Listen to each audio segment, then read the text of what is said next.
Bueno, buenas tardes amigos. Ahora me he asegurado que estamos grabando el programa con Nicole. ¿Cómo estás, Nicole? Bien, gracias Fernando. ¿Tú cómo has estado? Una larga semana de cuarentena y de Sí, demás. bueno, para mí son todas iguales a esta altura ya, ¿no? Y casi ya me está encantando que sea así. Eh, yo sé que suena terrible, pero este tipo de situaciones donde hay menos ruido, menos gente que se mueve y que jode, para mí son ideales. Y como no soy sociable, estoy lejos de ser sociable, más bien soy un lobo solitario, el tema de no verme con nadie me importa un huevo. Así es que yo estoy bien. Mientras tenga libros para leer, cosas que estudiar, partidos por jugar, libros por escribir, se puede venir el mundo abajo. Y eso incluye nuestro país, que Y eso está lamentablemente lejos de eso. sigue Y su eso incluye. camino al deterioro como correspondía, ¿no? Yo en el libro Insurrección cuento por ahí una historia que cuenta otro autor, un autor de una novela de ciencia ficción que se llama Sirio. Y no me acuerdo por qué motivo el personaje mira una cucaracha que está en el fondo de una bañera tratando de subir por las paredes de la bañera y todas las veces llega a cierta altura y a esa altura se dan las condiciones para que se caiga, porque en ese momento ya no le da más el cuerpo, porque en ese momento está más resbalosa lo que sea, pero siempre llega a cierto punto y se cae y empieza de nuevo. Y así como las personas también tienen ciertos límites de sus capacidades y llegan a ciertos límites y hasta ahí nomás llegan, a veces se caen y a veces se quedan pegados ahí. Está la teoría de Toynbee sobre el desarrollo de las civilizaciones, que tiene que ver un poco con eso. Las naciones les pasa lo mismo. No es primera vez que Chile está en un proceso de desarrollo. Por ejemplo, ocurrió después de la Guerra del Pacífico, por si la gente no lo sabe. Fíjate que en Chile se estaban fabricando locomotoras, o sea, teníamos ingeniería.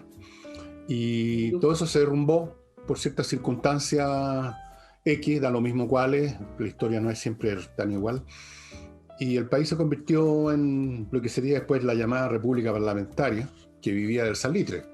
Éramos parásitos del salitre. Así Después se es. acabó el salitre porque en la Primera Guerra Mundial los alemanes que no tenían acceso al salitre fabricaron salitre sintético y nos quedamos, digamos, el salitre se perdió.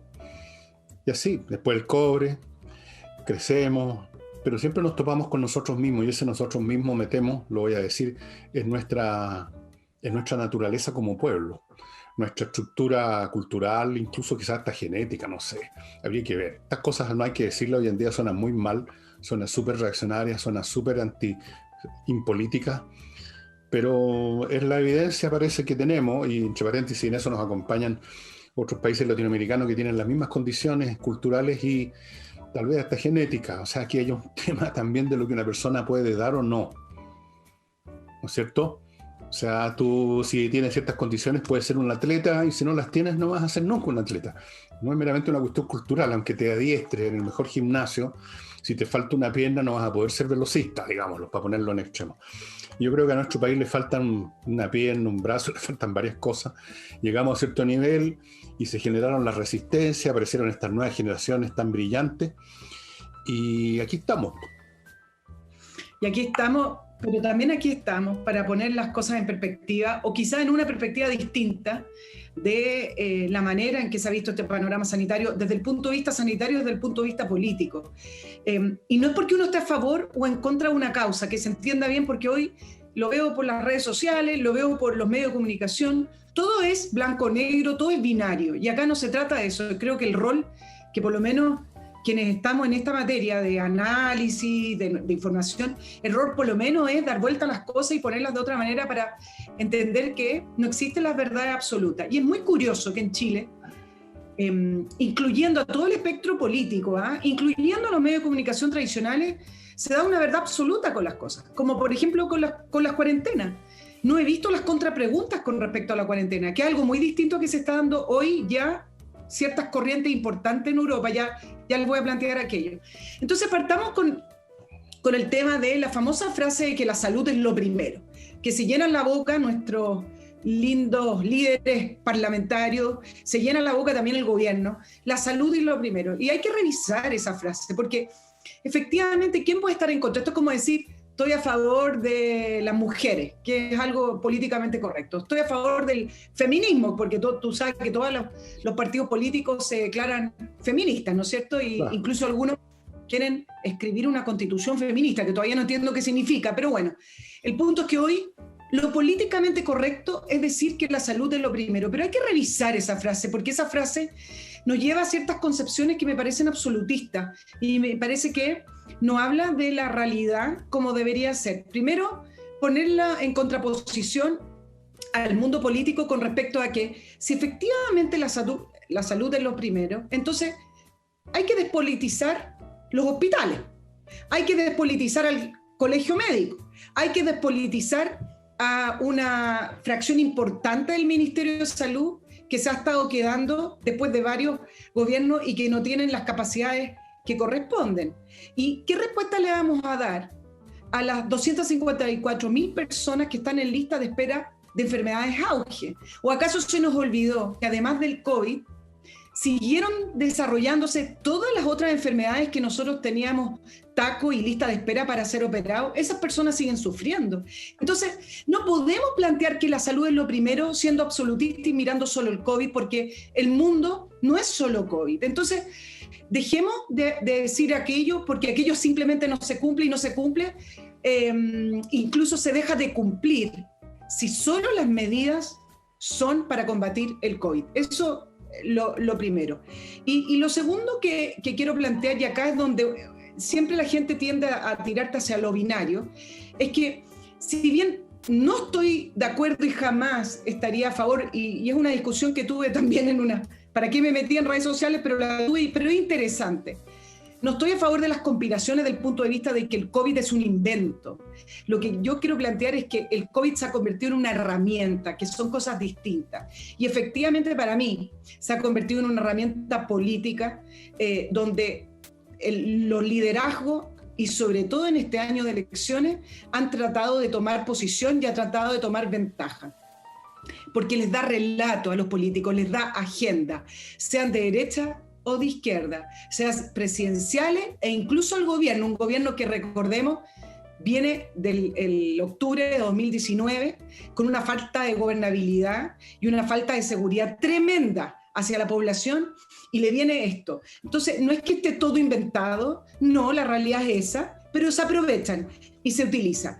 ¿Y por qué llegué a esto? Porque es cosa de mirar la negociación que se hizo y es cosa de repasar lo que acaba de terminar en la Cámara de Diputados, hoy para nosotros y ayer para nuestros auditores, con respecto a la discusión del aplazamiento de las elecciones que ya está confirmado. La discusión no tenía nada que ver con la salud, porque si tuviera que ver con la salud, bueno, se posterga esperando que las cifras de contagiados bajen. No, le pusieron condiciones. ¿Qué significa? Que si no logran cumplir las condiciones a la oposición, entonces ellos están a favor de que se votara ahora el 11 y 12 de abril. Entonces, no digan que la salud es lo primero. Algunos datitos de la discusión que son interesantes, por ejemplo, aprobaron que que los bancos no cobraran intereses por los créditos a los partidos políticos, ya que la campaña se va a alargar. Así que lo primero que hicieron fue aprobar aquello. Y les puedo nombrar algunas otras medidas, pero el punto principal que quiero decir es que, y acá, Fernando, tú puedes estar en desacuerdo, el juego político siempre ha sido igual, y es un juego de poder, y es un juego de hegemonía. Eso no es nada nuevo. Lo que escuchamos de Fuad Chahín o lo que escuchamos de Isquia Siches en esos dos audios la semana pasada, no es nada nuevo, porque Isquia Siches representa al Partido Comunista, así que por lo tanto ella tiene una posición ideológica y tiene una posición política.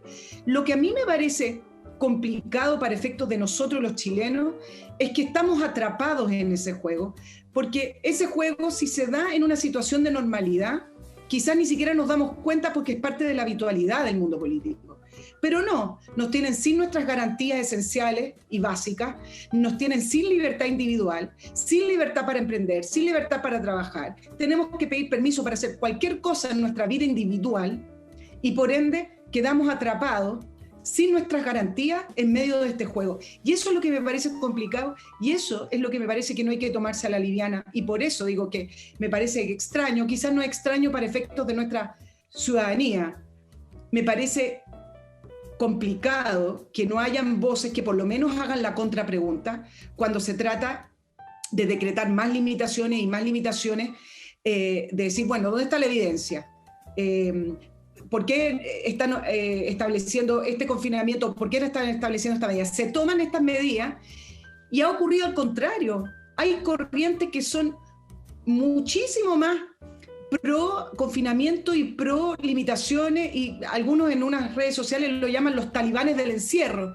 Y en Chile, por alguna razón, no se levantan voces en contra. Quizás ya en algún minuto encontraremos esa razón. Y en segundo lugar, acá hay un juego político, y ahí te voy a dar tu opinión, Fernando, puede que tú estés en contra o no en contra, pero no a favor de lo que yo digo. Se da el siguiente juego político. Y por eso siento que quedamos atrapados en esta disputa. A mayor confinamiento o restricciones, por supuesto que aumenta la precariedad económica y las necesidades y la vulnerabilidad. Al aumentar la vulnerabilidad, necesitamos mucho más las ayudas del gobierno, y eso significa que necesitamos y dependemos mucho más de las decisiones políticas, no solo del gobierno, sino del Parlamento. Entonces se va creando este círculo de dependencia en un año legislativo, donde vamos a terminar siendo clientes de todas estas candidaturas, porque finalmente si no te dejan ejercer en tu mundo privado, no te dejan ser, dependes de finalmente las decisiones del poder, y ellos son el poder. Y ese círculo vicioso no me parece virtuoso y no me parece pro salud, es lo que estamos entrampados y es donde nos estamos metiendo, y es donde pude confirmar en la discusión con respecto a aplazar las elecciones. Pedían más restricciones, más confinamiento, más limitación a las personas. ¿Qué significa eso? Mayor dependencia del mundo político, les da mayor protagonismo. Se hacen necesitar, digamos. Se ha dirigido a la nación, Nicole Rodríguez. No, a nuestros agradables auditores. Ha dicho un montón de cosas la Nicole. Voy a recoger un paro, no para criticarla, ni mucho menos. En general estamos de acuerdo con Nicole. Tenemos distintos matices a veces. Dices tú que nadie levanta voces para oponerse a estas cosas. Por supuesto que no, porque esta voz que vocifera por todos lados las lleva, tiene poder, te condena si tú dices algo distinto, y entonces el miedo es cosa viva, como decía mi madre, ¿no? El miedo es cosa viva. Los cobardes son lo normal en la raza humana. La cobardía es lo normal. Así como la pequeñez, así como la codicia, así como la ambición, esos son los rasgos normales del ser humano normal. Punto. Así que yo no espero que se levanten voces, porque todo lo contrario, espero que se agachen las voces, que susurren, los que susurran, como decía Figue refiriéndose a la Unión Soviética. Después, eso que decías tú de la salud es lo primero. Bueno, esa es una de tantas frases hechas que se dicen automáticamente porque son un sucedáneo de pensar. Y otro rasgo característico de nuestra raza, y desde luego los políticos, es que el acto de pensar es bien escaso, ¿no? Porque cuesta algún esfuerzo, así que es mucho más fácil mirar el estante donde están las frases hechas y sacar alguna. La salud es lo primero. En realidad lo que están diciendo, el COVID es lo primero, y que es una estupidez. Imagínense que alguien hubiera dicho en otro momento, la gripe es lo primero, o el cáncer es lo primero, o el resfrío es lo primero. Estoy hablando de otras enfermedades que también matan gente. El cáncer es mucho más letal. Es mucho más letal. Todos tenemos amigos, parientes que han fallecido por cáncer. No es así. Incluso mascotas, como me ocurrió en estos días a mí. Pero nadie dice el cáncer es lo primero, ni el resfrío es lo primero, la salud es lo primero. Es una tontería, porque desde luego sin los medios económicos para mantener hospitales, para desarrollar drogas, para que los estudiantes de medicina estudien medicina, entonces, ¿cómo funciona la salud? Tendríamos que volver a la época de las meicas y tomar unas drogas misteriosas, el rayado de la cola de un zorro, la uña de un paquidermo, no sé, cosas como es. Son frases estúpidas, y no hay que extrañarse que los políticos las repitan tanto, porque no son muy inteligentes en general. Esa es la triste verdad. Los que tenemos ahora.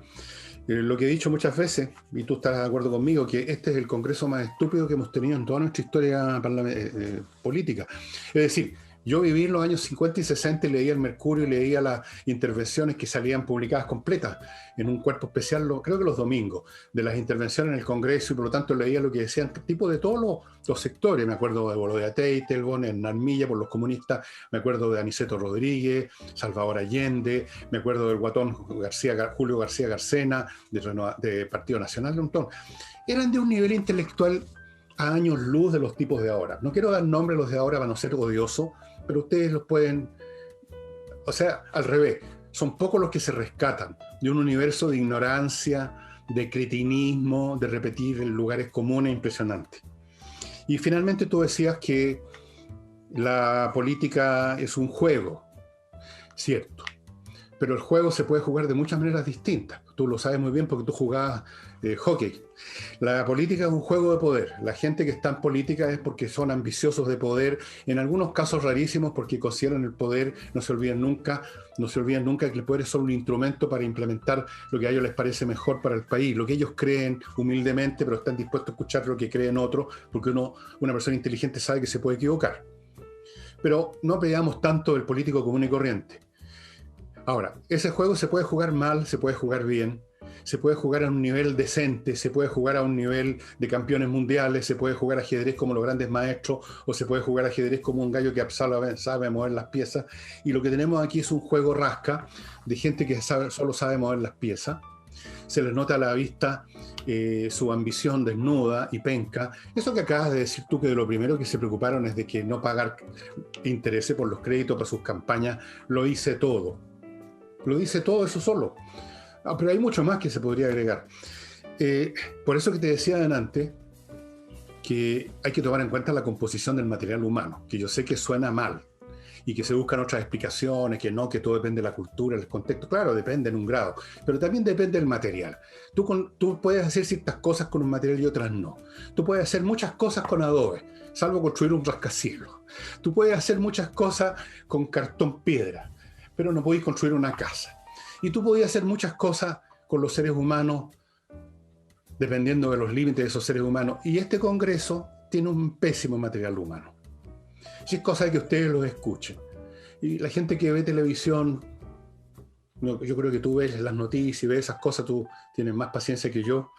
Es cuestión de oírlo, incluso a veces basta verlo, porque hasta en la expresión se transparenta la inteligencia de las personas muchas veces, como miran, la postura que tienen, las frases que repiten, lo mal que construyen las frases, la frecuencia con que repiten lugares comunes. Uno no tiene no tiene otra salida que concluir que el material humano del Congreso además es malito, porque llegó un aflujo de gente pencona, digamos, de poca educación, supuestamente representativos del pueblo, pero yo no sé en qué sentido un idiota representa mejor al pueblo que una persona inteligente. Yo creo que no. Yo creo que para todo se necesita inteligencia. Y tenemos un montón de necios en el Congreso. Yo algunos los he mencionado acá. A los que les digo que no son genios deslumbrantes, hagan cuenta que estoy diciendo que son unos idiotas deslumbrantes. Esa es la realidad. Lo confieso aquí y ahora. Yo creo que tú tienes razón, que el juego se puede hacer decente o indecente. A mí lo que ya me parece indecente y que creo que nosotros no nos deberíamos prestar, la ciudadanía, es echarle la culpa a alguien o a un gobierno o algo con respecto a la situación del COVID. ¿Y por qué? Porque les voy a mostrar las cifras después. Yo creo que esto de que la oposición culpa al gobierno y a su vez el gobierno culpa a la ciudadanía, porque obviamente se van traspasando las responsabilidades. Si sube la cifra, la ciudadanía fue responsable. El gobierno se saca el peso y la oposición sigue culpando al gobierno. Yo creo que hay que dejar, después la ciudadanía culpa a los jóvenes y así sucesivamente. No quiero simplificar el tema del COVID como diciendo, no pasa nada, no es mi punto. Mi punto es decir que igual es un proceso natural como que hubiera sido un terremoto, un meteorito, que hay ciertas cosas que son incontrolables, independientes a que se multiplique el uso de mascarilla, a que se multiplique el uso de alcohol gel o a que nos tengan encerrados hasta julio del 2022. O sea, entonces hay un cierto proceso natural que tú lo has explicado 1000 veces. Entonces, el tema de la culpabilidad, que creo que no lo he visto en varios otros países de los cuales acá se sacan hartos ejemplos para otras cosas, creo que hay que dejarlo de lado. Y en segundo lugar, me gustaría comentarte 2 situaciones, pero hay varias más, que a mí por lo menos me da un alivio de ver que ya están estas corrientes, como te decía, en Europa funcionando en contra de los confinamientos y solicitando a las cortes que pidan evidencia científica. Y, por ejemplo, te puedo contar que la justicia belga, en primera instancia, hoy, ya determinó y obligó al gobierno a retirar todas las medidas anti-COVID que sean restrictivas. No estamos hablando de las preventivas, que son distintas, de acá a 30 días. Así como el Parlamento finlandés sacó y no aprobó la ley de confinamiento por considerarla inconstitucional. Y te puedo nombrar otros países, sería una lata, pero el punto es que esta corriente ya empieza a levantarse con más fuerza. Por eso Angela Merkel la semana pasada pidió perdón cuando había comenzado a plantear la idea de confinamientos más duros. No se trata de no hacer nada, para que se entienda. No se trata de dejar ser y bueno, muere el que muere, no. Pero se trata de tener medidas equilibradas, porque si hay algo que tenemos claro, es que estos confinamientos tan estrictos, primero producen más daño, y son daños que los vamos a ver a largo plazo, incluso ya se están viendo en algunas situaciones médicas. Y segundo, todavía no existe una real evidencia de cuánto afecta, quizás por un momento, baja un poquito la curva, pero de cuánto afecta para el famoso control del COVID. Y en ese sentido, ¿te acuerdas que la semana pasada, bueno, no salió al aire? Yo decía, bueno, y también depende del lente con el que se mire. Y acá les quiero plantear ya algo que tú hiciste, un ejercicio que a mí me gustó bastante, para entender un poco cuando la gente, tú escuchas y te dice, está la embarrada. Eso es lo que dice la gente. No, está la embarrada. Bueno, saquen los cálculos, está la embarrada. Claro, está la embarrada, pero seguimos con una mortalidad de 0,12 y una letalidad de 2,3. ¿Saben qué números tiene Brasil? Que tiene una mala gestión, porque hay desorden, porque no ha habido gestión con las vacunas, por una serie de cosas que este gobierno sí ha hecho por lo demás.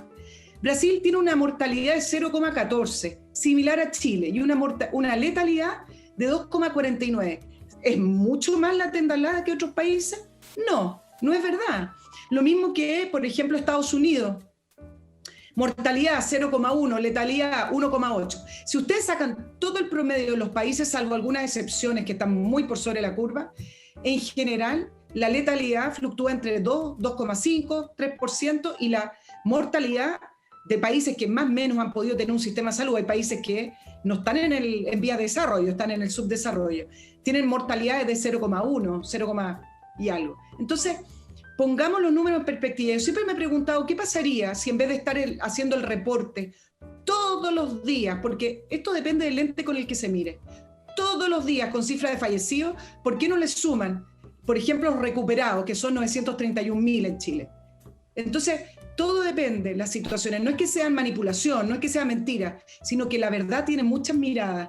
Me gustaría que se empezaran a equilibrar las miradas con respecto a esta enfermedad. Y por último, para decir, también me gustaría que se empezaran a incluir en las estadísticas cuántos días llevamos de excepción constitucional y cuántos días llevamos de encierro. Así como están todos los días contando los recuperados, los fallecidos, los contagiados, yo creo que es importante que tomemos conciencia de cuántos días llevamos en esta situación de encierro y de excepciones constitucionales.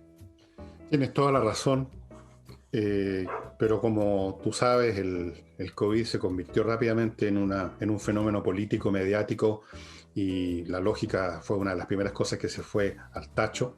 Efectivamente, lo que los gobiernos pueden controlar es la velocidad con que la gente se contagia. Nada más, eso es todo. Eventualmente, como lo dije desde el primer día, se va a contagiar prácticamente todo el mundo. En algunos se va a manifestar como enfermedad, en otros, por ejemplo, yo a lo mejor me he contagiado en algún momento, pero no me enfermé. Mis defensas naturales destruyeron, como destruyen todos los días, otras infecciones que uno capta con el solo hecho de respirar. No sé, todos los días uno puede estar respirando virus del resfrío, virus de esto, lo demás allá, pero no te enferma, porque el cuerpo tiene defensas. Todo el mundo se va a contagiar, o casi todo el mundo. Y de eso se van a morir exactamente la cifra que tú dijiste, que son 0,12 en Chile. Y todo lo que puede hacer los gobiernos es permitir que ese contagio se produzca muy rápido en el tiempo, o cómodas cuotas semanales o mensuales. Eso es todo. Y ahí está el mecanismo de la curva, que lo he explicado como 1.000.000 de veces, no lo voy a explicar de nuevo, me dio lata. Y ahora entro al primer bloque informativo, estimados amigos de mis sponsors. Quiero contarles, a propósito del ajedrez, que los cursos están prácticamente llenos, queda uno solo con cupos. Es un curso que parte este domingo, es para adultos y jóvenes de 15 años para arriba. Niños menores ya esos cursos están copados, y así es que Pablo está muy contento de la buena recepción que ha tenido, y los alumnos están todavía más contentos. Hay un montón de alumnos que van a seguir cursos para seguir avanzando, porque los capturó ya la magia, porque es mágico. Este sí que es un virus potente, el ajedrez, pero no mata a nadie, ¿eh? Entonces, entre a espacioajedrez.com, amigos, si usted quiere entrar a este curso que es para principiantes. Si usted no sabe nada prácticamente más que mover las piezas. Este es el curso ideal para usted. Este domingo empieza, así que tiene estos días, hoy jueves, mañana viernes, sábado, para entrar a espacioajedrez.com y matricularse a ver si tiene la suerte de encontrar un cupo disponible. Espacioajedrez.com. Y continúo con Salinas y Ojeda, estos abogados especialistas en temas civiles que le ofrecen a usted una garantía de una mucha mejor posibilidad de éxito legal. Nadie puede garantizar el 100% en una disputa legal, pero sí hay grados mayores o menores de probabilidades de ganar. Ellos son especialistas en temas civiles y por lo tanto tienen una muy buena tasa de éxito. salinayojeda.cl para que se contacte con ellos. Y a propósito de contactos, si usted quiere invertir en Estados Unidos, que es una economía que va a crecer mucho este año según todos los análisis, le sugiero que se contacte con inviertanusa.cl, que es una compañía chileno-norteamericana que lo lleva de la mano, lo lleva en brazo, lo lleva a la cochihuahua a Estados Unidos. Le tenemos 3.500 franquicias para que usted escoja la que les parece mejor para invertir. Cientos o si no miles de opciones en inversiones inmobiliarias, comprar o arrendar casas, departamentos, terrenos, playas, lo que sea. Le ayudan a constituir sociedad en Estados Unidos, le ayudan a obtener créditos hipotecarios en la banca norteamericana, le abren cuentas en los bancos norteamericanos, incluso le pueden conseguir una visa de residencia. What else, my dear friends? ¿Qué más quieren? Inviertaenusa.cl, entre ya a ese sitio y bueno, capaz que le cambie de ahí la vida, ¿no es cierto? La vida cambia de repente por decisiones que se tomaron en un momento dado cualquiera.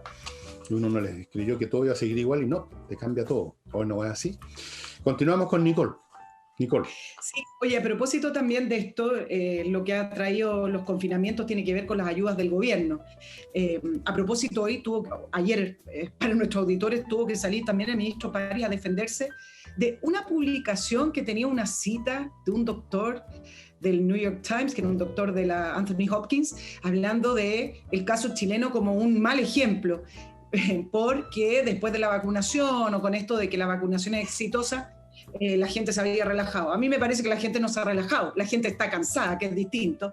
Y segundo, ¿por qué hay que estar respondiéndole a un doctor que escribió en The New York Times y defendiendo algo que para efectos de nosotros y para efectos del mundo, Chile efectivamente ha sido muy exitoso, que es las vacunas? Entonces, yo no entiendo que se presten para todo eso, digamos, y tener que estar defendiendo una política que nosotros sabemos que se ha hecho bien. Para eso tienen los propios problemas en Estados Unidos. Pero el punto que quiero hablar de los paquetes de ayuda es que hoy salió el desempleo de 10,3, pero además salió una cifra que hay un aumento sistemáticamente, y acá es donde quiero hacer algunos puntitos, que tiene que ver con la informalidad. La informalidad ha subido siempre estadísticamente desde que hace un año y medio que está subiendo, y vamos en 26,5% de informalidad. Y con esto quiero decir dos cosas. La informalidad va a seguir subiendo a medida que el gobierno siga aumentando los bonos, siga aumentando la ayuda y siga aumentando esta noción de asistencialismo que quieren crear con el gobierno. Eso por un lado.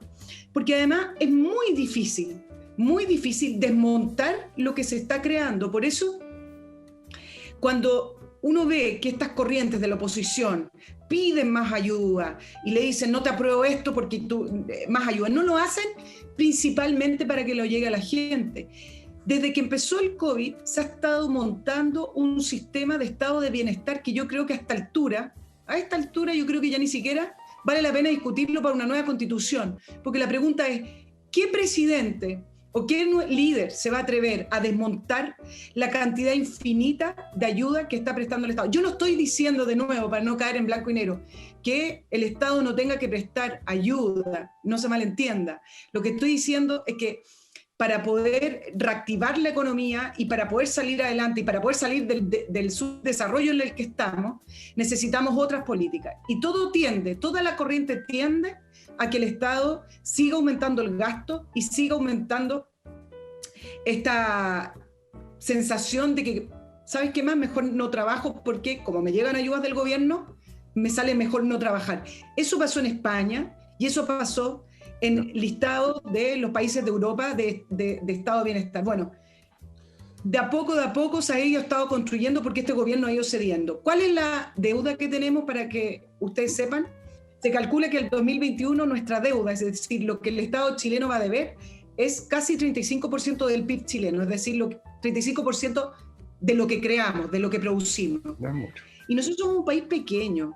Incluso me atrevería a compararme con Argentina, porque dice, bueno, los argentinos no pagan sus deudas, pero Argentina es más fuerte, ¿eh? Argentina es más potente, Argentina es más en el concepto internacional que nosotros. Nuestro mercado es muchísimo más pequeño que Argentina. Entonces hay que tener cuidado con esto y uno no ve que existan planteamientos de decir, bueno, esto va a ser transitorio, se plantea esto, y cómo van a crear estos millón de empleos que dice el gobierno que está buscando, yo no sé cómo, porque permite ceder a las presiones de mayores restricciones. Entonces, hay un círculo vicioso con respecto a las ayudas del gobierno, que si bien yo entiendo que se están utilizando para ayudar a la gente en la situación vulnerable y precaria que están y que vamos a quedar posterior a estas medidas con respecto al COVID, me parece que va a ser muy difícil desmantelar e ir quitando esta ayuda. Por lo tanto, mi pregunta es ¿cómo vamos a financiar todo esto? Bueno, fíjate que tú has dicho algo que mencionó no me acuerdo el nombre, para variar, soy bueno al los nombres, de una importante institución mundial, no sé si era el FMI, el Banco Mundial, una cosa de ese plano. Decía que, claro, que hay que implementar ayudas, pero que el problema va a ser precisamente, y usó la misma palabra que tú, desmantelar el sistema en su momento. Eso lo quería tocar. Pero hay otros dos puntos que quiero tocar muy rápido. La informalidad, yo sé que hay que tener cuidado con las palabras, porque es una de esas palabras que está, por una cuestión histórica, cargada de una mala vibra. O sea, la informalidad, yo nos imagino inmediatamente vendedores callejeros que le están haciendo la competencia al negocio que paga impuestos.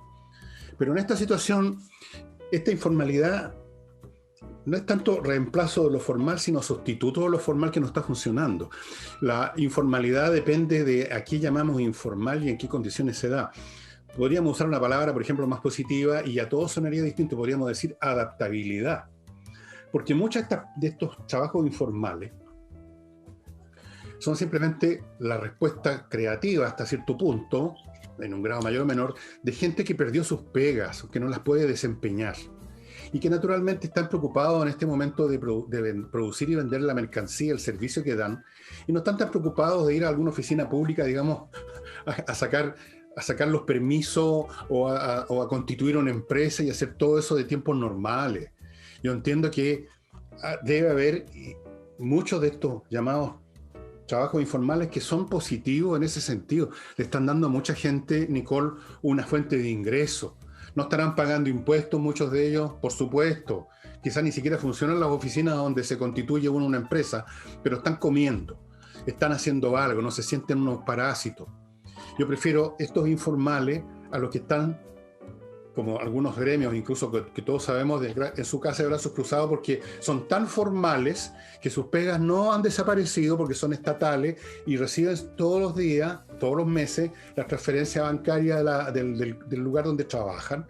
Yo prefiero al tipo que salió, que se inventó, que está vendiendo, como el que vendía en mi barrio Pisco Sour, y el otro que sale a repartir queso y así. Son trabajos informales, no le pagan impuestos a nadie, pero están viviendo. Así que estoy de acuerdo contigo. No lo examinaría tan en globo como malo, sino que empezaría a ver exactamente en qué consisten y tomar en cuenta además que esto es un momento del tiempo en que hay que hacer lo que sea necesario para sobrevivir. En cuanto al desmantelamiento, bueno, supongo que se va a intentar o no, no lo sé, pero esto de una creciente cantidad de gente que crea que ya es una cuestión de derecho público el recibir un ingreso del Estado casi por contra nada, simplemente porque están respirando, porque existen, voy a ponerme en el caso extremo, simplemente como los proletarios de la época del imperio que les regalaban todo, incluso los espectáculos en el circo, panem et circenses. Ese es un aviso de lo que viene en el futuro en todo el planeta, porque el problema económico número uno, que se basa en el tema de la escasez, está siendo superado. Ya el problema económico ya no es la escasez, estimado amigo, todo se puede producir en el mundo, incluyendo la agricultura, en cantidades infinitas. No hay un problema no hay suficiente alimento, no hay suficiente de esto, no, hay más que suficiente. El problema económico que ha sido como el fantasma que le ha penado a la humanidad toda su historia, el problema de cómo comemos mañana, ese problema está ya prácticamente superado. Y los estados van a poder vivir manteniendo a poblaciones completas, con lo que produzcan, por ejemplo, fábricas totalmente automatizadas. Si ya no va a haber problemas de dónde conseguimos fuerza de trabajo, dónde conseguimos especialistas, dónde conseguimos materias primas. Todas esas cosas están superadas. Lo que no está resuelto es el tema de las estructuras sociales que se vinculan a los viejos sistemas productivos. Ese es el gran tema. Así que de algún modo esta constitución en Chile y en todas partes de un proceso de asegurar al Estado su subsistencia a cambio de nada a masas crecientes de gente, a pesar de todas las distorsiones y de todos los problemas que va a generar ahora en el corto y mediano plazo el endeudamiento que tú mencionas, es un pródromo, me encanta esa palabra, un pródromo de lo que se viene aquí a 20, 30, 40 años, 50 lo máximo, estimado amigo, un nuevo tipo de orden mundial de sociedad donde una gran cantidad de gente va a vivir en el fondo un poco como va a vivir del Estado, y una pequeña cantidad de gente son los que van a estar inventando las cosas, los genios creadores, los científicos, los artistas, los altos grandes ingenieros, los grandes comunicadores, los grandes de esto, lo demás allá. Esos van a ser los que van a estar produciendo los novedosos, los que van a estar dando los sal, y ni siquiera, porque vienen las inteligencias artificiales muy pronto. Vamos a otro mundo, y esto es como los balbuceos de la criatura que nace de un nuevo orden. Así lo veo, haciendo un poco de ciencia ficción, si tú quieres. Ahora, en el corto plazo va a ser un problema desmantelar esto, y yo creo que hay muchas cosas que no se van a poder desmantelar, se van a convertir en el típico derecho, las conquistas sociales. Se va a convertir en una conquista social que el Estado te regale todos los años o te garantice un ingreso aunque tu trabajo sea escaso, aunque trabajes poco, aunque incluso si no quieres salir a trabajar. Vas a poder encontrar una excusa para que el Estado te siga manteniendo. Eso va a ser un problema a corto plazo, pero es lo que viene a largo plazo. Creo. Sí, yo sé que lo hemos planteado cuando hablamos de política internacional y de cómo estamos transitando hacia otro orden, pero dos cosas. En el corto plazo, con respecto a Chile, plantear lo siguiente. Tú sabes que desde el 2014 que crecemos en promedio 1.9%. Entonces, lo preocupante, y saliéndonos un poco del COVID, porque yo también entiendo, yo tengo familiares y uno tiene gente cercana, uno mismo se ha tenido que reinventar y no necesariamente fuiste al Servicio de Impuesto Interno a iniciar actividades, ¿cómo se llama? Porque ahora vendes a lo mejor queso, no lo sé. El punto es el siguiente, saliéndonos de la urgencia del COVID, el gasto del Estado chileno ha ido creciendo por sobre lo que estamos produciendo. Entonces, lo preocupante además es que ese gasto se ha ido también en aumentar, no también, quizás principalmente en aumentar el tamaño del Estado y en programas con mala calificación que quedan ahí por inercia, algo que hemos hablado también varias veces.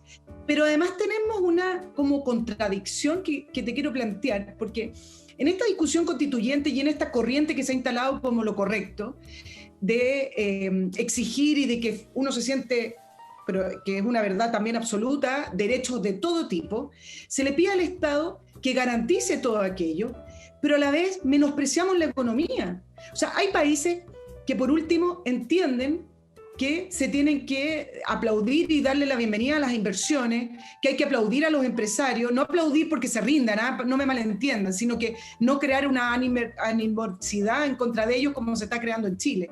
Entonces, menospreciamos la economía, menospreciamos las cifras, le decimos a los empresarios, por ejemplo, ahora mientras grabamos el programa se está discutiendo nuevamente, miren el momento que se está discutiendo, la Comisión de Constitución, el impuesto a los súper ricos, que es inconstitucional por lo demás, porque es un impuesto, y dicen que por única vez. Entonces, menospreciamos todo aquello creyendo que tenemos todo asegurado y le pedimos a la economía que satisfaga todos esos derechos que queremos poner en la Constitución o que por último están sobre la mesa en el debate político.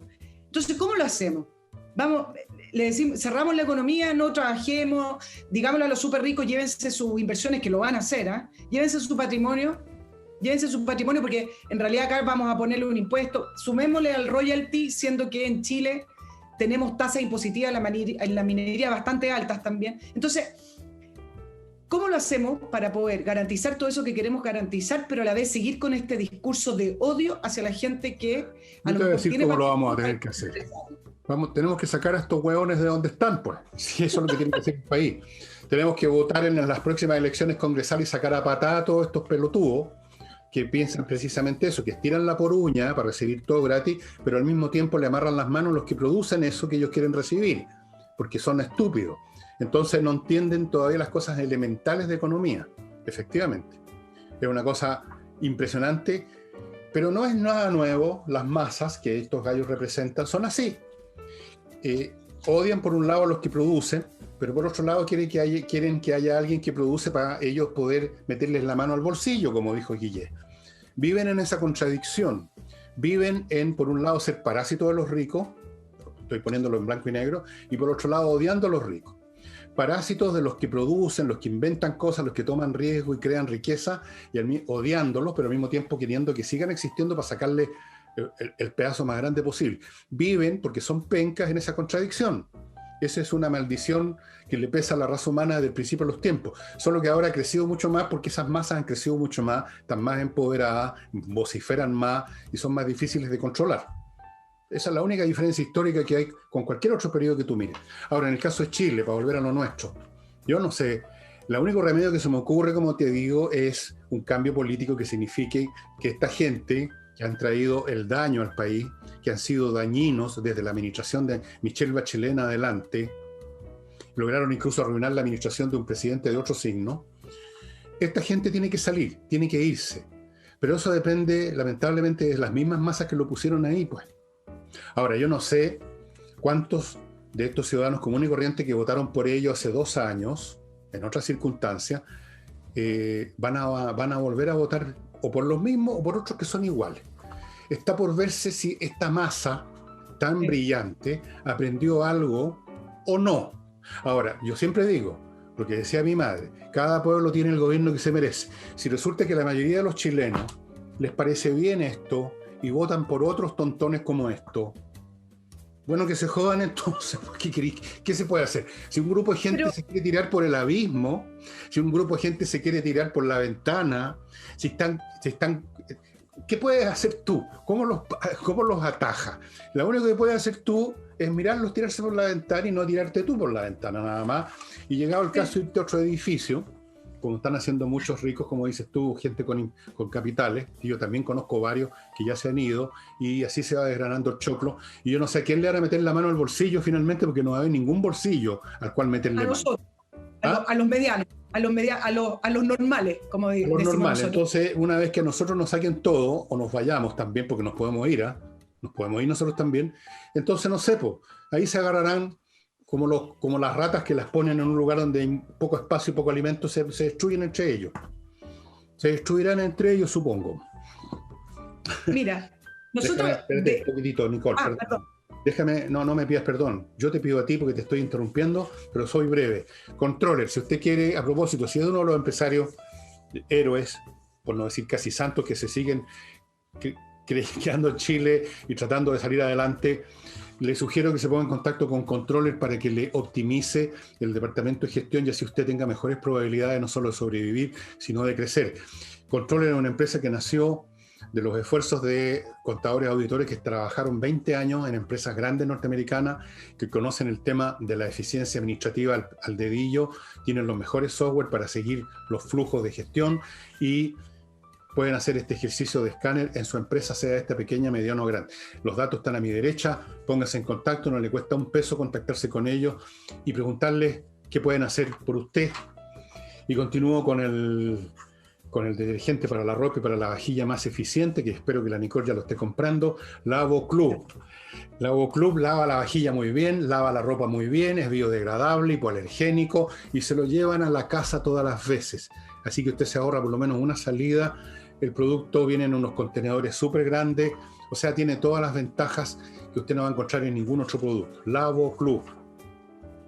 Y terminando este bloque, ya saben, Notario Express, no vayan más a instalarse por hora en una notaría como hizo cierta persona que yo conozco, sino que entre a notarioexpress.cl, hace prácticamente todo el trámite ahí, en su computador y luego va a la notaría cuando lo llaman, solo a firmar 5 minutos, no tiene que hacer cola de ni siquiera la cola para firmar. Entra ahí, le está el papel listo, lo firma y se manda a cambiar. Notarioexpress.cl. Ya, Nicole, dele. Solo para terminar el tema de las ayudas, porque me parece que hay algo que se está planteando súper interesante. Uno, decir que Chile está estancado, que dejamos de crecer hace rato, del 5 y 6%, y la pregunta que debió haberse hecho a la clase dirigente, los líderes, junto con los empresarios y todo, es ¿cómo volvemos a crecer al 5 y 6%? Tú sabes que, sacando hoy día estadística, yo sé que la gente se marea con la cifra, pero si este año recién llegáramos a crecer al 6%, que yo no creo, yo sé que hoy día las cifras que dio el Banco Central eran de que íbamos a crecer el 7%, yo no creo que cumplamos esa meta, recién alcanzaríamos a generar lo que se generaba por persona el año 2014. Entonces, estamos con el vuelito fiscal, pero de verdad la pregunta es, ¿cómo vamos a volver a crecer? Y acá hay un sector político que le da vergüenza volver a preguntarse esa pregunta, porque ahí empiezan, es que ustedes son el sector político de los empresarios. Chile creció al 5 y 6% en la época de la concertación y no fue culpa del modelo, como le llaman, que la gente no le haya llegado directamente esos recursos. Fue culpa de la manera en que está estructurado nuestro Estado y la manera en que la política se relacionó con la élite empresarial, no con los empresarios ni los emprendedores, con la élite empresarial. Entonces, no le echen la culpa al modelo. Pero volviendo al tema tuyo, que me parece súper interesante porque es lo que viene en el nuevo orden mundial.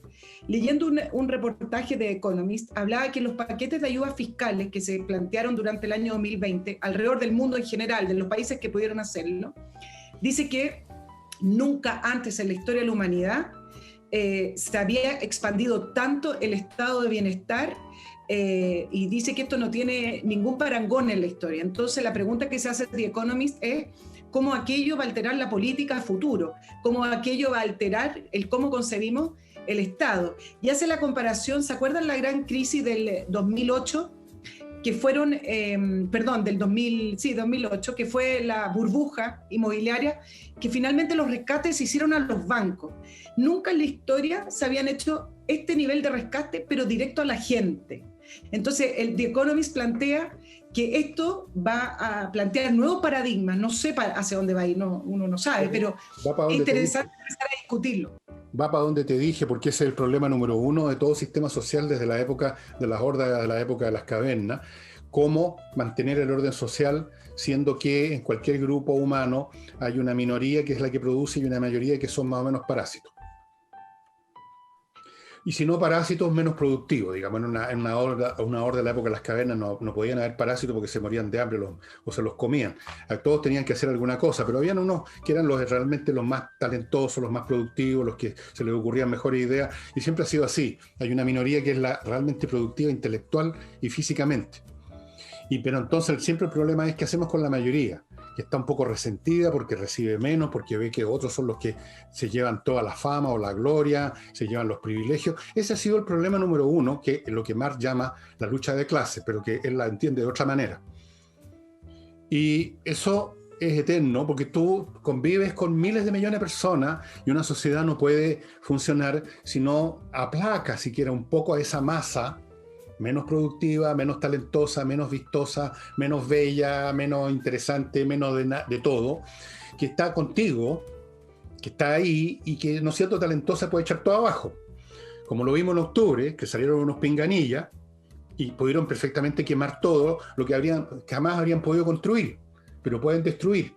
Entonces siempre el problema es cómo tú mantienes el orden social. Y siempre tiene que ver con algún grado mayor o menor de entregarle algo. Cuando no hay muchos recursos económicos, le entregas espectáculos. Por ejemplo, en la Edad Media no se le entregaba nada a los pobretones del campo, pero se le entregaban espectáculos. Entra el rey con su séquito a la ciudad, con gran pompa y suenan las trompetas, misas que duraban 8 horas, con gran aparato público, se entregaba algo. En la época del Imperio Romano era pan y circo, por lo menos para los ciudadanos de Roma, de la ciudad. En otros momentos, bueno, depende. Después vienen los primeros seguros sociales y cosas así que empezó a generar, aunque no lo crean ustedes, el gobierno de los emperadores de la Hohenzollern en la Alemania bismarckiana. Estoy hablando de después de 1870. Después viene el estado de bienestar de los años 60, 70, 80, y eso va a seguir y va a crecer más porque las masas son más numerosas. Ahora tenemos 7.000 millones de habitantes en el mundo, no los 1.500 que habían en el año 1918, no los 400 que habían en la época de Cristo y así sucesivamente. Entonces, eso que tú leíste en el Economist corresponde a para dónde van las cosas. Y la otra cosa que también va a ocurrir, que lo he mencionado aquí en el programa, es la supervigilancia de esa gente. Y en eso China está dando, digamos, está llevando, ¿cómo se llama esta señal de los corredores de las postas? La señal se llama, está llevando la señal. Ellos están diciendo, se llama el testimonio. El testimonio. Esto es lo que se hace, estimado amigo, se controla a la gente individuo por individuo con cámaras, con sistemas computacionales, con bases de datos, porque de lo contrario esta cuestión se viene abajo. Para ese mundo vamos, o sea, un mundo de masas mantenidas, más o menos artificialmente, más o menos satisfechas. Hay una utopía de Aldous Huxley que habla de lo mismo, una utopía terrible, en realidad es una distopía, o distopia como dicen. Tú mantienes a la gente aplacada con comida y con circo y con cámaras, diríamos ahora también. Y con cámaras. Para allá vamos. Ese es el mundo al que vamos. Un mundo con una élite mínima, como nunca antes existió. Los tipos que manejen y dirijan toda esa maquinaria. Los creadores, los creativos, los tipos más inteligentes, el 1% de la población más o menos incluso. Los del CI 130 para arriba. Eso es la gente que va a hacer funcionar este mundo, pero como nunca antes se había visto. Ese es el nuevo orden mundial al cual vamos. Olvídense de las utopías democráticas, de un mundo en que todos estamos tomados la mano. Eso no va a suceder. Eso es inviable. Totalmente inviable. Y es interesante porque acá lo que algunos plantean, y bueno, acá ya estamos hablando del futuro y de la historia, pero no importa, está interesante. Algunos plantean, dicen, ok, pero ¿en qué minuto la tecnología va a poder equilibrar el hecho de que los países desarrollados, por lo menos, y prácticamente todos han bajado su tasa de natalidad? Porque si tú tienes más gente, lucro cesante, o más gente dependiendo del Estado, ok, ¿quién va a trabajar? ¿Quién va a hacer las cosas si la pirámide está desequilibrada? Y vienen unas teorías súper interesantes con respecto a la natalidad. Chile tiene natalidad de país desarrollado, 1.6. Con la inmigración resuelves eso, pues siempre se ha ocurrido así. Cuando en Roma empezó a bajar la tasa de natalidad, porque esto es un proceso que se da en todas las sociedades cuando se llega a cierto nivel, cuando en Roma se empezó a bajar la natalidad, e incluso el primer emperador, el emperador Augusto, trató de buscar medidas para cambiar esa situación, lo que empezó a pasar es que el imperio se empezó a llenar de inmigrantes que venían de Oriente, de África, lo mismo de ahora, por millones. Y si ustedes leen a autores del primer siglo después de Cristo, el segundo siglo después de Cristo, que dejaron testimonio, y testimonios anecdóticos de cómo era vivir en esas ciudades, era un mundo cosmopolita que se escuchaban 50 idiomas distintos. Hasta el ejército empezó a llenarse de germanos, de africanos, de bárbaros, porque ya no había población que estuviera, que existiera, que estuviera dispuesta a hacer un montón de cosas. Lo hemos visto en Chile, se está viendo en Estados Unidos, se está viendo de distintas maneras, desordenadas u ordenadas, pero es el mismo fenómeno. En Europa se estaba viendo desde los años 50, Nicole, cuando Alemania empezó a importar trabajadores turcos. Esa fue la primera inmigración importante en Europa, los turcos que fueron a Alemania, después los italianos que iban a Suecia. Yo recuerdo haber visto películas de los años 60 italianos que ya tocaban ese tema. Eso es lo que va a suceder, porque hay un trasvasije de población desde los más pobres a los más ricos que están perdiendo su población. Oye, tú sabes que en Chile, por primera vez en el año 2018, aumentó marginalmente, sí, la tasa de natalidad, y esto fue porque el nacimiento de madres extranjeras aumentó 14%. Y ahí está en el listado de Haití, de República Dominicana, etc. Bueno, podemos seguir profundizando en este tema, pero el hecho de que la emigración también te vaya cambiando la composición de la nación, algunos plantean que le produce un problema de identificación con el llamado Estado, la división territorial y la división de pertenencia. Entonces uno dice, ok, esas migraciones van cambiando, también las costumbres van cambiando, los modos, incluso el idioma, y entonces así también los estados entran en crisis, porque para que algo sea concebido como Estado necesita identificación tanto territorial y poblacional. Entonces es parte también de la crisis de los estados hoy en el siglo XXI. Exactamente. tal cual lo has dicho, es un proceso re complicado, de luego vamos a una era que yo no voy a alcanzar a ver, tú quizás, tu hija sí, mis hijas también, mis nietas, Sí. un mundo totalmente distinto al que tenemos ahora. Ahora voy a pasar a mi tercer bloque. Les recuerdo, amigos, que si usted quiere vender, de verdad quiere vender y vender pronto su propiedad, yo le aconsejo que se comunique con Ángel Hey. Él vende rápido. Eso es todo lo que les voy a decir. No les digo más porque Hey ya está con el portafolio casi repleto, así que no voy a insistir mucho. Usted verá, llame a Hey si quiere vender, si no quiere vender, llame a otro. Es así de simple. Y Entrena Inglés, la academia que realmente enseña inglés, señoras y señores, Entrena Inglés. Es una academia donde dan las clases profesores de inglés de verdad, no un turista que sabe inglés y que quiere ganar unos pesos extra, profesores de inglés que saben enseñar, y las clases se dan online, que son muy potentes. Usted va a aprender inglés. Aproveche estas horas adicionales que está viviendo en la casa con el autoauspicio de las cuarentenas y aprenda idioma, aprenda muchas cosas, pero entre otras aprenda inglés. Con el inglés va a poder aprender otras cosas en libros y va a entrar al territorio del zorro estepario que solamente, el lobo estepario que solo lee libros como yo. Me van a seguir, voy a tener discípulos. Así que entrena inglés online. Y si usted tiene millas acumuladas por sus viajes y no tiene pensado viajar, no crea que se le van a acumular indefinidamente o que van a quedar las que tiene ya ahí para siempre hasta que usted se le frunce ocuparlas. De repente las empresas las hacen desaparecer. Sabedlo ya, hermanos en Cristo. Así que entre a kmmillas.cl y ahí se las van a comprar. kmmillas.cl. Nicole, todo suyo. Oye, cortito, ¿cuánto nos queda? Bueno, voy a hacer un punto nomás con respecto a lo de la CAM en la Araucanía por las declaraciones de la CAM. Hemos hablado muchas veces con respecto a la violencia, pero desde hace mucho tiempo que ya se había detectado que la CAM no era el único grupo que operaba en la famosa macrozona. Y esto es propio de estos grupos radicales que se empiezan a dividir, y eso ha pasado en la FARC, eso ha pasado en una serie de otros que comienzan a exigir resultados o que se radicalizan, entonces se dividen, y por eso es que ya se hacen más conocidos ahora estos otros 4 grupos que nombraron y que podrían estar detrás del atentado de la gente de TVN. También hay otra diferencia de lo que está ocurriendo, es que contaban algunos analistas que estos grupos además están operando con lógicas locales, es decir, antes la CAM supuestamente representaba todo este mundo mapuche radicalizado, pero hoy en día Aucán, Huaychán, Mayeco y otros tienen más pertenencia local. Pero aparte de decir que es un proceso natural de los grupos radicalizados que se empiezan a dividir, incluso entre paréntesis, en Colombia incluso con el acuerdo de paz, integrándolos a la sociedad, integrándolos al Parlamento, hay un grupo importante de la FARC que declararon el año pasado que volvían a la selva y que volvían a la lucha y al combate armado. Entonces, incluso cediéndole un espacio que la mayoría de los colombianos, acuérdense, votó en contra.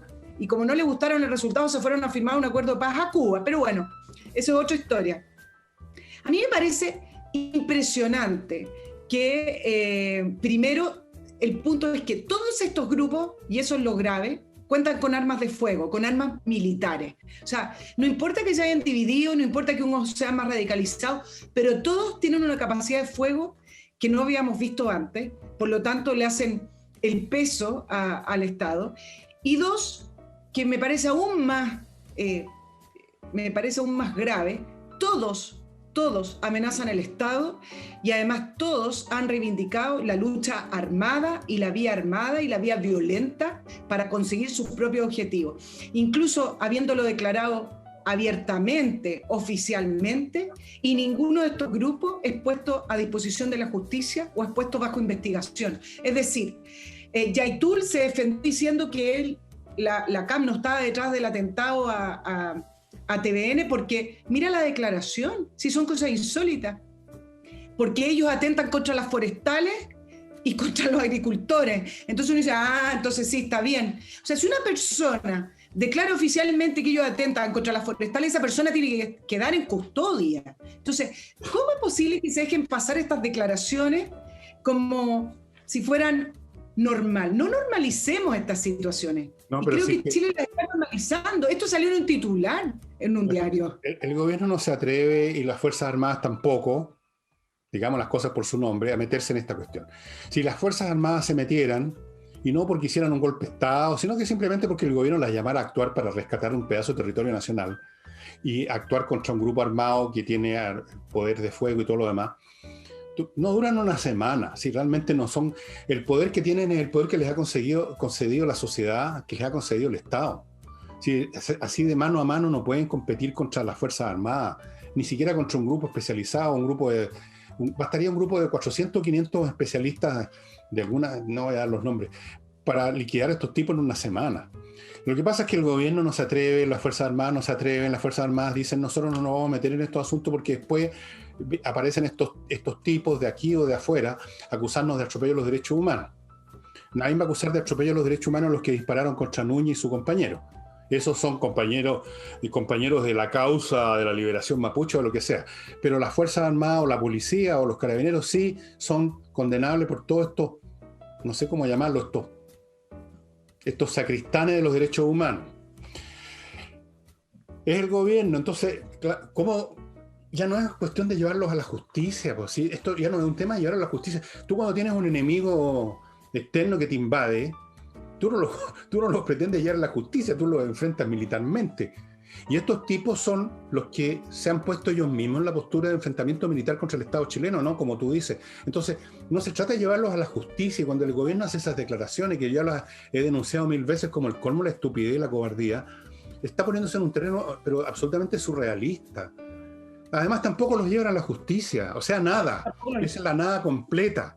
Siempre anuncian que se van a dar una vuelta, que hay una nueva mesa de no sé qué cosa, que tenemos que unirnos todos, que llamamos a la oposición a que condene sin matices la violencia, y terminado todo ese rosario de estupideces vacías, todo vuelve a la casilla inicial.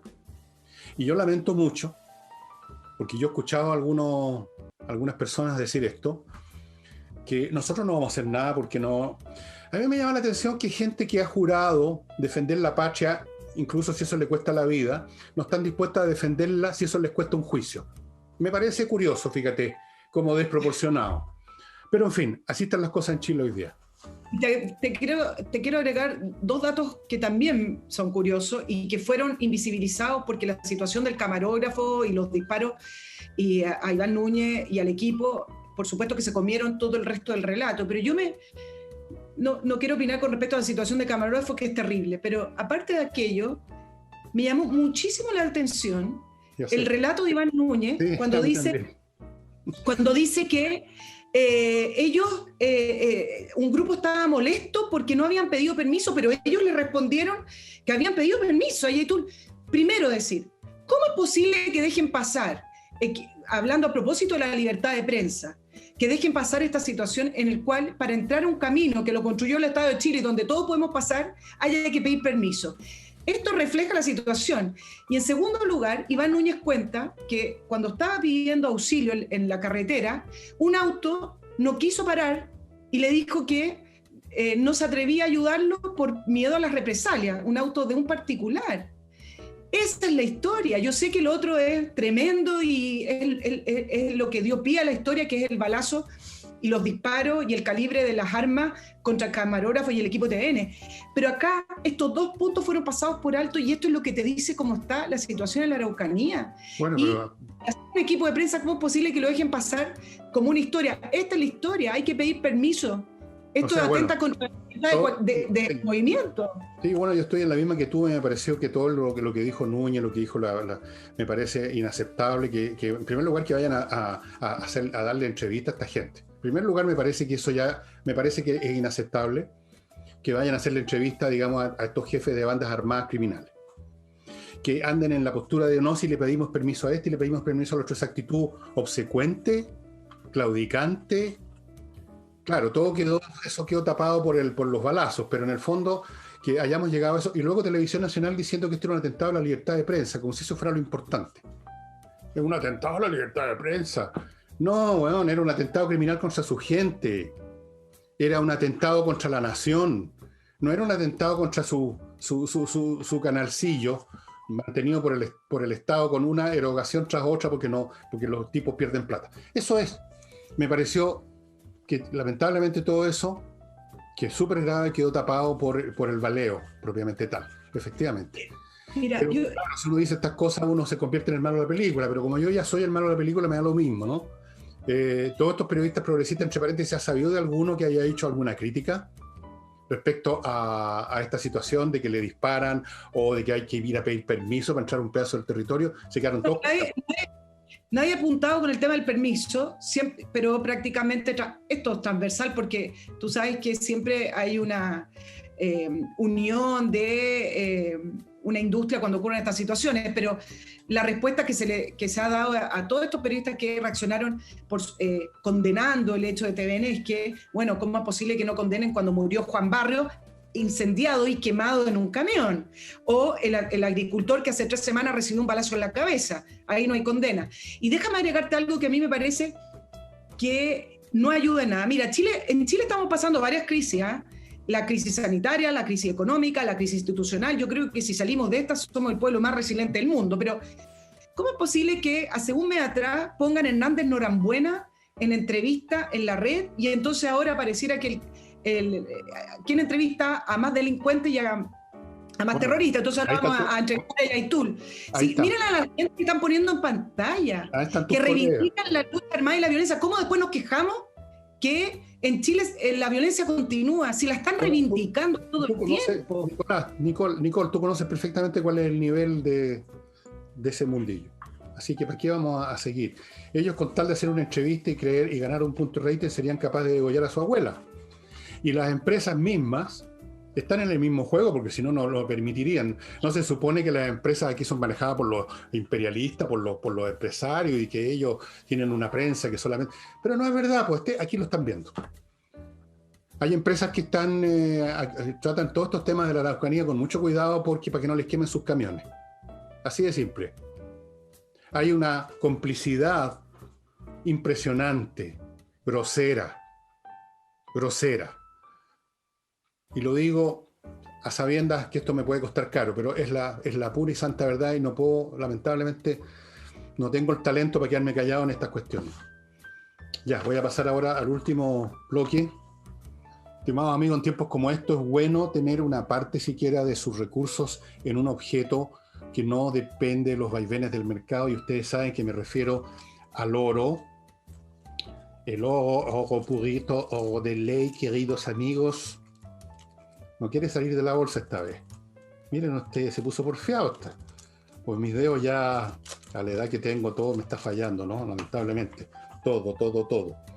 Estos lingotitos, mire usted, se lo meten hasta en un bolsillo de perro, como se llamaba antiguamente. Y aquí hay como un palo. Después tenemos esto otro, que lo tengo aquí encerrado para que no se me arranque. El lingote de plata. Estas cosas son objetos que se toman en la mano, que se guardan en una maleta, que se meten en el bolsillo. No dependen no son valores abstractos que de repente se desvanecen en thin air. Son cosas reales y se las reciben en cualquier parte del mundo. Es una buena idea tener una reserva en metales preciosos. ¿Y dónde se consiguen esto?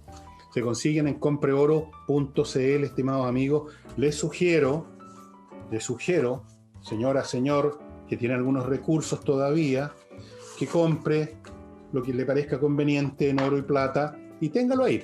Si no, le va a pasar nada. El oro, usted sabe, no se oxida, no se desgasta, por eso que es un metal precioso. Compreoro.cl.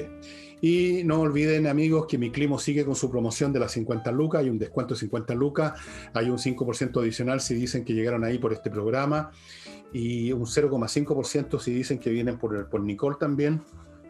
Miclimo.com instala los sistemas más modernos de climatización que funcionan con electricidad, gastan muy poca corriente, no hay ruido, no hay contaminación. Lo único que hay es agrado. En verano, en invierno, en toda época del año, el mismo aparato incluso filtra el aire a la pasada. Lo único que falta es que les afile el lápiz y qué sé yo, que les haga la cama. El sistema perfecto, han ganado 2 premios de innovación. Miclimo.com, están trabajando con cuarentena y todo. Ellos tienen los permisos, su personal para hacer instalaciones, así que les sugiero que se comunique con ellos. Aproveche que está más tiempo en la casa para hacer todas estas cosas, no vaya pateando el tarro para adelante. Y Nicole, estimada amiga, estamos llegando. Yo creo que estos relojes, estoy rodeado de relojes para no equivocarme, pero igual me equivoco de repente. Tengo como 4 relojes que adentro de la pieza. Estamos llegando al final. Si quieres agregar alguna cosita chiquita. Sí, no alcanzo a profundizarlo, pero les quiero dejar planteado el tema porque es un poco la temática con la cual partimos hoy el programa y que tiene que ver con la manera en que se miran las cosas, cambian los hechos y depende del lente que mira. Y para eso voy a darle 2 ejemplos rapiditos, sin cifras para poder alcanzar a analizarlo, que tiene que ver con que desde que si ustedes analizan y se dan cuenta, desde que asumió Biden, Estados Unidos nunca más ha estado en crisis con el coronavirus. Es decir, asume Biden y todas esas publicaciones y toda esa presión de la prensa en que era un desastre la gestión de Trump y que esto y lo otro, desapareció. Total. Y hoy día, revisando las cifras de Estados Unidos, han seguido al alza, como todos los países, y lo único que Biden ha hecho y que ha sido bien hecho, tiene que ver con las vacunas que dejó instalada Trump, en las cuales donó 2.500 millones de dólares y ya llevan alrededor de 130 millones de personas vacunadas. Pero el punto es el siguiente, no es que uno esté a favor de Trump en contra de Biden, el punto es darse cuenta que es prácticamente imposible que de un día para otro desaparezca el tema de la gestión de la pandemia de los medios de comunicación, porque ahora la pandemia está controlada en Estados Unidos. Eso no es así. Y en el caso 2, que también depende con el lente con el cual se mire, tiene que ver con la inmigración. Ustedes saben que la inmigración en la frontera con México ha ido aumentando y se convirtió en la primera crisis, lo mismo que le ocurrió a Trump al inicio de su mandato, pero esta crisis es un poquito más profunda porque producto del COVID y producto de la situación económica de los países de Centroamérica que han ido empeorando, el aumento de las personas que están en la frontera ha sido exponencial. Y entonces tiene a 18.000 niños en estos centros de distribución, cuya capacidad será para 400, etcétera. No permitió la entrada de cámaras y de medios de comunicación, y hace 2 semanas, una semana, distribuyó un video institucional mostrando a estos niños en el día a día, en el cual nadie se lo creyó, porque efectivamente estos niños quedaron en estos centros, que son las mismas rejas que mostraban con Trump, y están totalmente hacinados, pero no, él mostró a los niños con mascarillas, con medidas COVID. No alcanzo a hablar un poco de la inmigración de Estados Unidos y cómo ha habido un aumento producto también de las frases de Biden diciendo que él iba a tener una política más humanitaria, entonces alentó a la gente ahí. El punto es que para la prensa esta no es una crisis, para la prensa esto no es un trato inhumano, para la prensa es todo lo contrario de lo que ocurrió con Trump. Y de nuevo, esto no es defender a Trump, esto es mostrar las cosas, porque están ocurriendo las mismas cosas, pero relatadas de un modo distinto. Bueno, la prensa en Estados Unidos también cayó en una bajeza, y es cuestión, la otra vez mencionaba este personaje de color que trabaja ahí en el Lemon, en CNN, que llega a dar vergüenza escucharlo, verlo, pero no a él solamente, a todos. Se convirtieron en lacayos del régimen, que es el régimen probablemente más desastroso que va a tener la historia contemporánea de Estados Unidos, partiendo porque el presidente es un hombre que ya tiene serios problemas de cognitivos, notoriamente, ya no hay manera de... Pero la prensa sí lo oculta. Se cae en la escalera y dicen que es el viento, todo así, se le olvidan las cosas en las conferencias, está rodeado de personas de muy mediocre intelecto, como el señor Blinken, el secretario, ¿cómo se llaman? Del Departamento de Estado, o sea, el ministro de Relaciones Exteriores, digamos, que es un hombre al cual de los chinos se rieron de él en su cara. Es el gobierno más desastroso y tienen la crema en la frontera. Y una vez más se demuestra que cuando se entrega la conducción de un gobierno a un grupo de pelotudos con ideologías, con agendillas y con devocionarios evangélicos, queda la crema. Lo hemos visto en Chile, se vio en el mundo, bueno, se vio además criminalmente en el mundo del socialismo europeo, se ha visto en todas partes, no hay ninguna novedad, y una y otra vez, sin embargo, encuentra gente que los sostiene y los apoya, y los periodistas norteamericanos. Yo creo que alguna vez, si se escribe la historia del periodismo norteamericano, este es el periodo, la hora más oscura del periodismo norteamericano. La hora en que simplemente se rindieron ante el poder, ante los perquisites del poder, y ya no son prensa. Francamente, son una vergüenza. Son una vergüenza, simplemente. Tus colegas de Estados Unidos, por no decir tus colegas de Chile, son una vergüenza. Yo no he querido ver algunos programas en que alguna vez participé, pero me han contado y me han dicho que son una vergüenza también. No sé, yo no sé si son una vergüenza o no. Allá ellos. Mira, Acá la diferencia es que Biden habla bonito. La diferencia es que Biden habla bonito. Entonces, con respecto a la... No, manera de decir. Habla como abuelito, no habla bonito, no, habla como abuelito, como un abuelito. Frase de buena crianza, sí, en el sentido claro, que pero... vamos a hacer una política de inmigración más humanitaria. Denos tiempo, porque se le estaba acumulando la gente en la frontera y estaban en situaciones precarias. Denos tiempo. Vamos, entonces, es distinto a Trump, se entiende. Trump golpeaba el tema. Bueno, le puede poner un... pues, pero sí. ¿qué pasa? Imagínate que tuviera... Oye, imagínate que tuviera en la General Motors o en la Ford presidiendo el CEO fuera un tipo como Biden. Yo te aseguro que en un año se van a la quiebra. No, pues sí. Bueno, pero ahora sí que se nos acabó, nos pasamos una vez más para variar, pero oiga, no se enojen con nosotros, si ustedes están aburridos, nadie les impide apagar el programa, ¿no? Así que, ¿qué tanto? Sigamos hablando otras 4 horas, Nicole. Ya, sería todo entonces, estimados amigos. Espero que hayan sacado algo provechoso de este programa, especialmente lo que dice siempre Nicole, que tú tienes muchos seguidores y admiradores, Nicole. Ya me estoy empezando a poner envidioso. Y será hasta el próximo. Será hasta el próximo. Conmigo, no. Sería hasta el próximo jueves, estimados amigos. Nos vemos. Chao, chao.